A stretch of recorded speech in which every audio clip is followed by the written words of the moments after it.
What's the yellow putty called, please? What is that yellow putty? What is that yellow filler you're using? What is that yellow paste you use to fill the connection points? The yellow stuff you used to fill the gaps, is that good old Millie butter? What is the yellow putty that you used? Tell me what kind of putty you used in the video. Where can I find that putty? By any chance, what kind of putty are you using? Hello, what is the putty, the yellow one? So this is where we're at. Me having to make a video exclusively for this because people can't seem to stop asking for the 167th time, and it doesn't keep getting funnier every single time I read them, not to mention the fact that I always leave that information in the video descriptions. Let's do this because I'm tired of answering the same goddamn question over and over again because I give people too much credit, thinking that they actually read. This is polyester putty, aka the forbidden yellow mustard.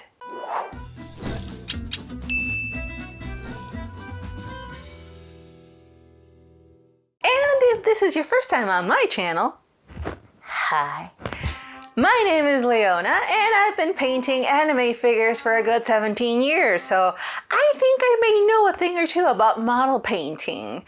I am not an authority by any means, even though people call me the resin queen. Over the years, people have seen me use this particular putty throughout all my videos. This is a two-part polyester putty, most commonly known in the Japanese sphere as poly putty.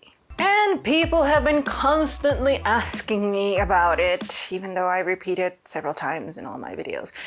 So I am here to set things clear. This putty was the stuff of legends when I first started Garage Kid building way back when.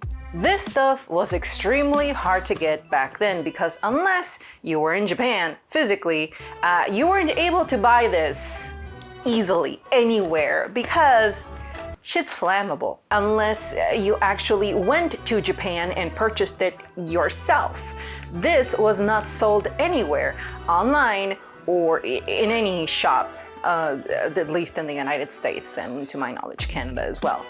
This was so hard to get that it became a legend because we would see all the Japanese modelers use it all the time. And we always saw all these amazing results. So we wanted what they had, and unfortunately it wasn't possible. Everybody was left with having to use any type of putty available for us to purchase, between Tamiya's basic or white putty to any brand name two-part epoxy putty. That's what I used for the longest time, until one day Sam from Emerald Angel Studio got a hold of a tube and tried to use it. For some reason, she couldn't make it work.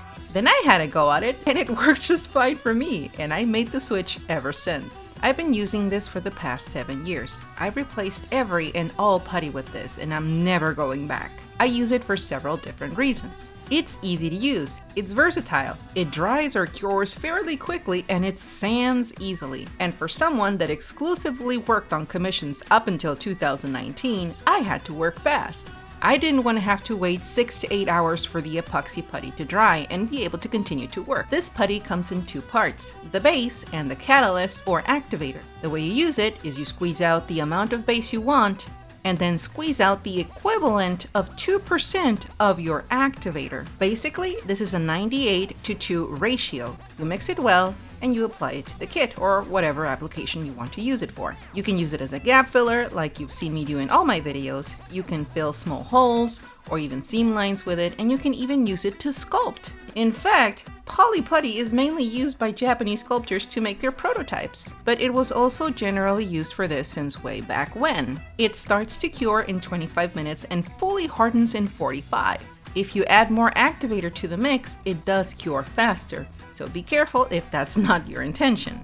You have a work time of 20 minutes before the paste starts to solidify. This is around the time I tend to separate the connecting parts and then just cut away the excess putty around it to avoid sanding as much as possible. Then I just put it aside and let it finish curing and sand away any excess left. It says that it has a very small percentage of shrinkage, but honestly, I've never noticed it or seen it, so take that with a grain of salt. There are only 2 hobby brands, to my knowledge, that produce this putty. Tamiya and Wave, also known as Mori Mori putty when sold. The only negative aspect of this putty is that it has a very strong chemical smell to it. You will need to use this in a well-ventilated area or put on a mask if you're prone to headaches. It does have a long shelf life. I've had it stored in a dark place for a good 3 years and it still works. It's only when the base tube starts to feel kinda hard, then it means that it's gone bad. You can use these two brands interchangeably, meaning you can use Tamiya Activator with Mori Mori base and Mori Mori Activator with Tamiya base.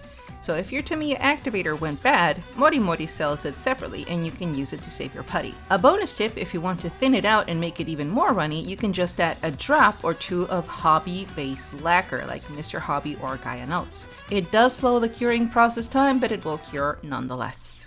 Now the $1 million question you're ready to ask. Where can I get this and how much, Leona?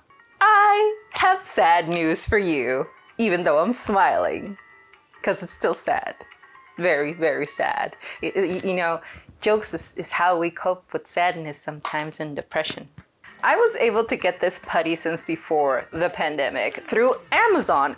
Funnily enough, I was able to get it through Amazon, and it wasn't actually this presentation, it was a 40-gram presentation. This is a 120-gram presentation, and I was able to get it fairly easy through Japanese sellers. I don't know what happened, but all of a sudden this theme popped there and I was like, this is the legend. I need to buy the legend. So I bought the legend and I was surprised, you know, at how easy it was to do back then. It cost $7 back then and it was a really good deal. I was like, okay, let's go for it. So I bought some. But then everything shut down, including commercial flights that would bring your postal stuff, you know, from Japan to the US. And that's when my BFF that lives in Japan came in. And she was able to get me a few of these monstrosities. She got them for me and she shipped them over to me here in Mexico because for some reason flights from Japan to Mexico still continue. Anyways, that's why I was able to still work with that throughout the pandemic and still now. I haven't come across a single US-based or even Canada-based online hobby shop that sells this because it is pretty flammable, as I mentioned earlier. And well, you know what, restrictions go for flammable shit all the time. So that's unfortunately the reality of the situation, that you really can't get this anywhere unless you try and look for it on eBay, which it's a 50-50 chance that you'll get a dried up tube, which happened to me twice. So it's a gamble. However, there is a sliver of hope here because Amazon has been trying, and I mean trying because I sometimes see it in stock and then out of stock immediately after a few days. The Tamiya brand polyester putty. I've seen the 40 and the 120 gram tubes likewise, but it is extremely expensive. The only one that actually maybe is good for the value is the 40-gram tube, because they are selling it at $15 last time I saw, which is basically double the price that I used to buy the Mori Mori one for, but you know, things are what they are. And as of me uploading this video, I have yet to see any online shops sell any of these two brands, unfortunately, unless you try eBay and it's a gamble, or unless you want to try Amazon to see if it's by any miracle of Satan in stock. Unless you have someone in Japan that could do you a solid, or you're planning to travel to Japan, leave some space in the check bag for 2 or 3 tubes that they will last you a long time. Like the 4 tubes that I received before the pandemic went into full bloom, I am just finishing up the last tube. So it lasts a long time. The normal price for the Tamiya 40-gram tube in Japan is 600 yen, and the 120-gram tube goes for about 750 yen. Mori Mori is around the same price. I'm leaving the link for the Tamiya one from Amazon in the description area below. It is an affiliate link, and if you are able to get one, you're in luck. You got some in stock. If not, wait until it just restocks again. But that would be the listing there. And again, at no extra cost to you, and you're just, helping me out. Because I'm not being sponsored by any of these two goddamn brands, and these fuckers are getting a lot of exposure from me right now. So that's the least you can do, is help a girl out. The things I do for my subscribers. And hey, if you're not a subscriber, do me a solid. Just hit the subscribe button. And if this information was useful for you, I got more where that came from. You're getting this priceless information for free. For free! Just, scratch my back. I just scratched yours. I hope this topic will now be laid to rest. I will no longer entertain people asking me, what's that yellow stuff, in any of my future video comment sections. So if you're seeing this, it's because you're one of the smart ones. Until next time, my resin monkeys, good luck. You're gonna need it.